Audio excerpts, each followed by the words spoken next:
Hey, what is going on, MonkeyPod universe? Greg Jenkins here inside the MonkeyPod worldwide headquarters here in Martinez, California. And today I have a special guest contribution from my very good friend, Mr. Brett Farr over at BlickDigital.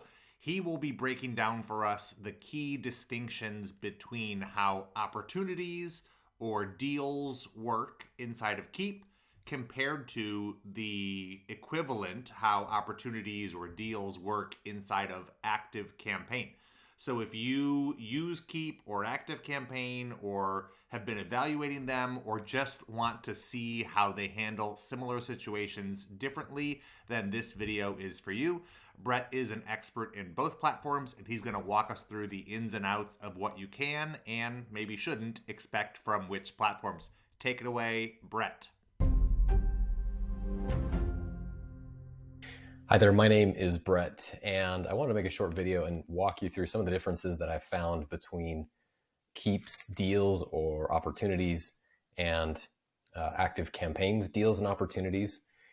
And this really came about because I was looking for some really specific things that I wanted in like a deal or an opportunity flow, and specifically around automation, and I just couldn't find it within Keap. I do think that they're making a lot of strides, and I do really like Keap as well for managing deals. But in this particular case, when I was looking for this particular company, it didn't meet all the requirements. And so that's when I turned to looking at some of the other tools that had some flexibility in the automation, but also a pretty good like deal experience for the salesperson.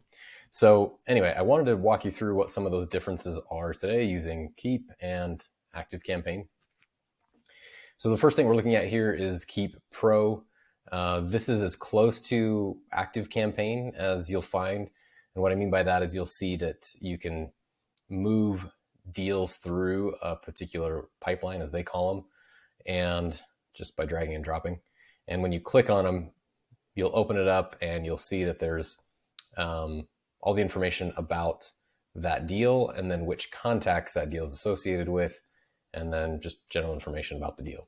So it's fairly, in my opinion, straightforward. There's not a whole lot yet that you can do outside of triggering some automation on each stage. But that automation triggers against a contact. And that's where I was running against some of the issues with the salespeople. They were confused with, what information lives on the deal and what information lives on the contact. And if you've worked with salespeople and sales pipelines, you'll know that that's always a little tricky, but they just like to get in and get to work and work the deal and move on. They're not necessarily always the most tech savvy. They just are more what I've considered people. So anyway, what I found is within ActiveCampaign, there's just a lot more flexibility. So I want to walk you through this flow just to show you what that flexibility looks like. And mostly what it comes down to is that you can automate based off of the opportunity itself. And you can also update information on the opportunity rather than using the contact and then trying to pass that information from the contact record over to the deal or opportunity. Hopefully that makes sense, but I'll walk you through what I'm talking about. So the first thing here is, again, what we're looking at is their automation builder with an ActiveCampaign. And if you click on this, well, first of all, you can see that this is triggered by a tag right now. A tag is added to the contact, and that automatically triggers this deal creation flow or automation. But if you go here, you can see that under the sales and CRM actions, they have events. There is a tag added like I'm currently using now. There's this one, that contact field changes, meaning if you've got any field within a contact that ends up changing at any time, that can automatically trigger something. Even the deal, the opportunity, if that changes. So you can see there's just slightly more options when it comes to triggering an automation rather than, Infusionsoft or Keaps. They're really just kind of focused in on just a few simple things. All right, going back to here, what you'll see is that they've got their own versions of decision diamonds. And in this case, what I'm asking the system is, does the contact match the following conditions? Does that person have a deal with an open status? Meaning, are we already working with this person?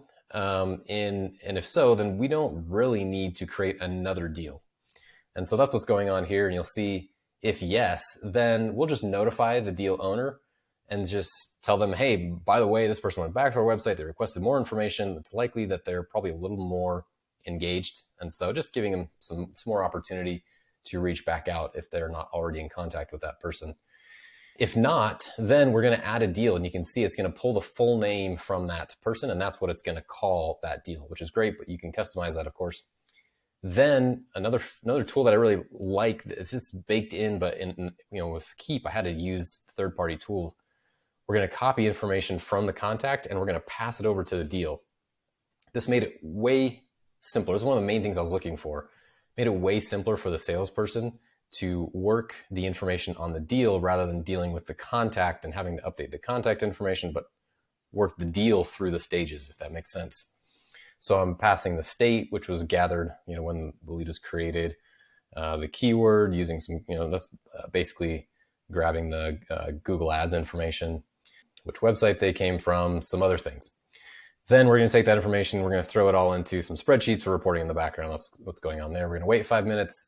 And then we actually had some issues where there was deals were getting recreated. So we just added yet another one, do they have a deal? And if so, great. If not, then, notify us to go and create one.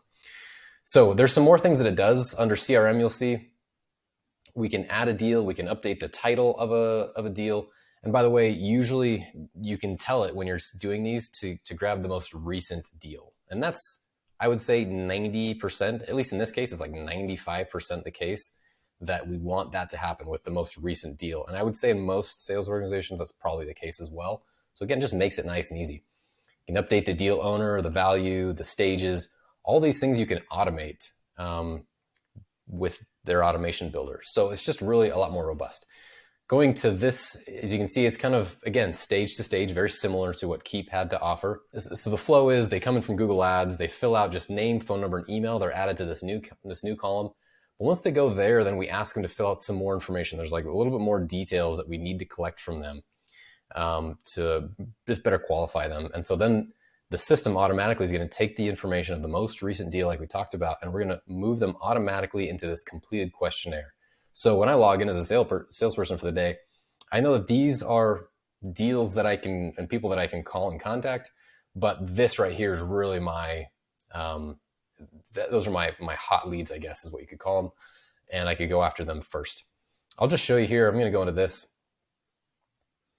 and give you a little more information, but you can kind of see this is what they're filling out: their birthday, their gender, their street address, all these pieces of information that are getting pulled from the contact record automatically and just syncing up with the deal, which just makes it, again, just that much easier for the salesperson to manage all within here rather than switching back to the contact and trying to understand that. So that's really it. So what this all came about with ActiveCampaign was, how do I find something that the salespeople find a little bit easier to use because all the information is right there, and what still gives me the flexibility and maybe even more flexibility when it comes to automating. I want to automate these things.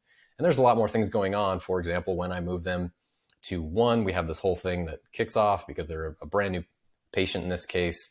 And that also ends other automations because now they're considered one. So those things I know you can do within Keap, but again, it was all a little more flexible here with an ActiveCampaign. So hopefully, as you're looking through this video and just kind of seeing some of these options, if using a CRM and triggering and using automation with all that is something that you need to do, I wouldn't overlook ActiveCampaign because I do think it has a lot of flexibility as far as just automating and deal flow and all that. If you have any questions, I am more than happy to hop on a quick call and show you other things that it can or can't do, and we can go from there. So anyway, hope you enjoyed the video, and we'll talk to you soon. Thanks. Thanks, Brett. So there you have it. A quick overview of how Keap and ActiveCampaign both handle deals and opportunities, some of the similarities as well as some of the differences.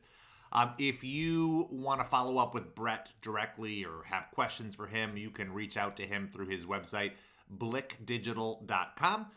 Or if you want advice about what platform you should be using or how to get the most out of your existing tech stack, feel free to contact us and we will do our best to support you with the different MonkeyPod resources.